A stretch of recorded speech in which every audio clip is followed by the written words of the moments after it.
Assalamualaikum warahmatullahi wabarakatuh. Ketemu lagi bersama saya Dida Firman Hidayat, calon guru penggerak angkatan ke-6 dari Kabupaten Tasikmalaya.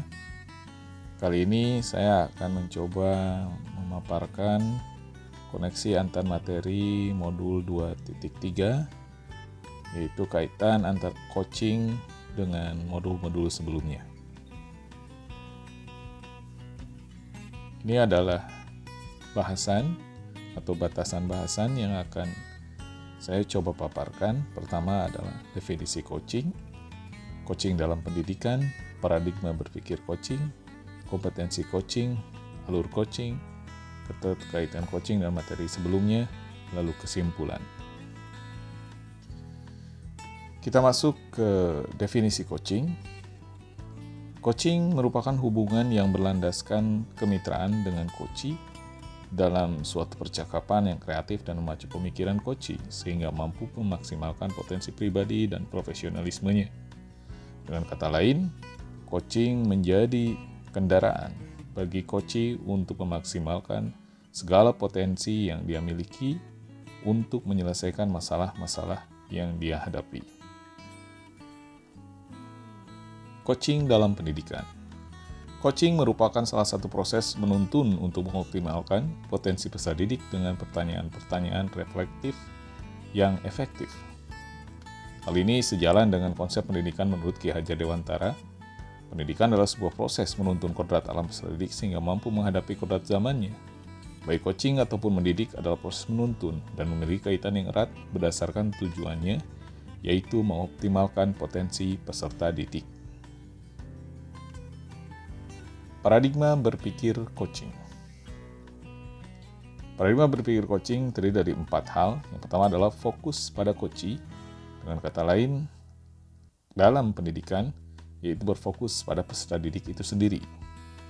Kemudian, bersikap terbuka dan ingin tahu lebih banyak tanpa ada rasa labelisasi ataupun justifikasi terhadap coachee itu sendiri. Lalu memiliki kesadaran diri yang kuat.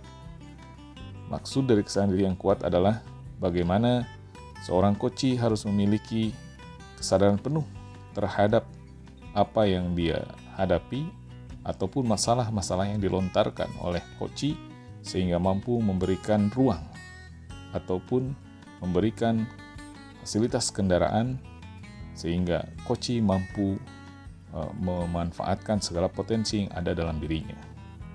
Yang terakhir adalah membantu coachee melihat peluang baru. Dengan kata lain, seorang coaching harus memiliki hal-hal yang positif ataupun ide-ide kreatif ataupun memiliki pertanyaan-pertanyaan yang berbobot untuk menggali semua peluang yang ada dalam diri coachee itu sendiri. Kita lanjut ke kompetensi coaching. Yang pertama adalah presence, yang kedua mendengarkan aktif, yang ketiga adalah melontarkan pertanyaan berbobot. Dalam presence ini dimaksudkan coaching harus memiliki kesadaran yang penuh terhadap apa yang dia hadapi ataupun masalah-masalah yang dilontarkan oleh coachee itu sendiri. Dan seorang coaching harus mampu mendengarkan aktif dengan memberikan pertanyaan-pertanyaan yang berbobot sehingga apa yang ingin dicari ataupun dimiliki oleh coachee berbentuk solusi ataupun hal-hal tersebut bisa distimulan oleh coaching dan seorang coachee bisa mendapatkan solusi dari apa yang dia miliki dengan bantuan stimulan dari coaching itu sendiri. Alur coaching. Alur coaching menggunakan tirta, yaitu yang pertama adalah menjelaskan tujuan atau mencari tujuan yang muncul ataupun memberikan tujuan-tujuan dan menjelaskan tujuan itu sehingga memiliki arahan ataupun jalur yang tertata rapi. Yang kedua adalah I-nya mengidentifikasi masalah dan hal yang ingin dimunculkan.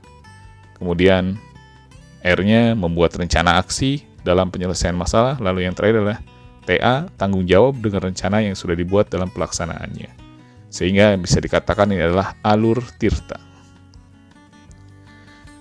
Keterkaitan coaching dengan paradigma pendidikan KHD.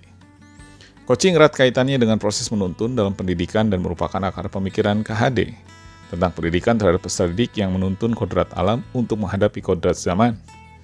Karena sebuah pendidikan seyogyanya bukan dipaksakan, namun diharuskan memberikan tuntunan sehingga segala potensi yang dimiliki peserta didik bisa dioptimalkan dan peserta didik mampu menghadapi segala tantangan zaman yang muncul di era globalisasi ini. Keterkaitan coaching dengan nilai dan peran guru penggerak.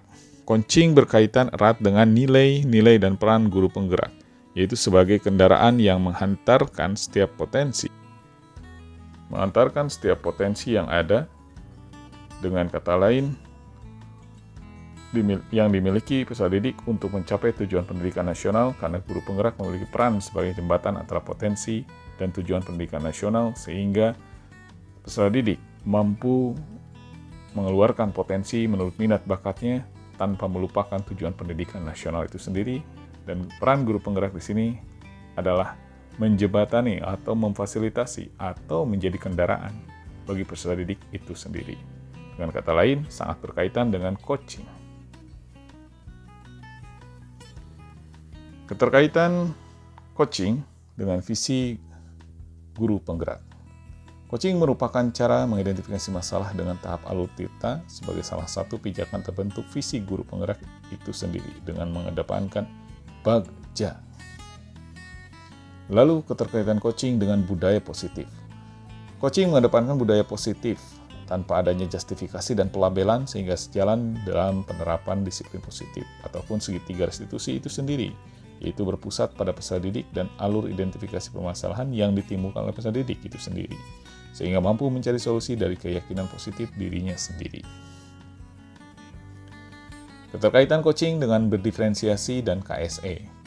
Coaching mengedepankan alur tirta sehingga memungkinkan penggunaan cara yang holistis atau menyeluruh, atau dengan kata lain berdiferensiasi dan mencakup kesadaran emosional dan sosial peserta didik karena memiliki konsep rasa, receive, acknowledge, summarize, and ask. Hal ini membutuhkan mindfulness untuk implementasinya, atau dengan kata lain, kesadaran penuh. Kesimpulan, coaching merupakan cara yang digunakan oleh seorang coach dengan memposisikan peran dirinya sebagai kendaraan yang mampu menghantarkan setiap potensi dalam diri coachee, sehingga mampu menjawab setiap tantangan kodrat zaman yang muncul dengan kekuatan kodrat alam yang dimilikinya, dan tentunya memiliki alur yang erat kaitan dengan kesadaran sosial emosional, budaya positif, pembelajaran berdiferensiasi, dan hal lainnya dalam pembelajaran guru penggerak itu sendiri. Baik, terima kasih atas perhatiannya. Salam guru penggerak, tergerak, bergerak, dan menggerakkan. Assalamualaikum warahmatullahi wabarakatuh.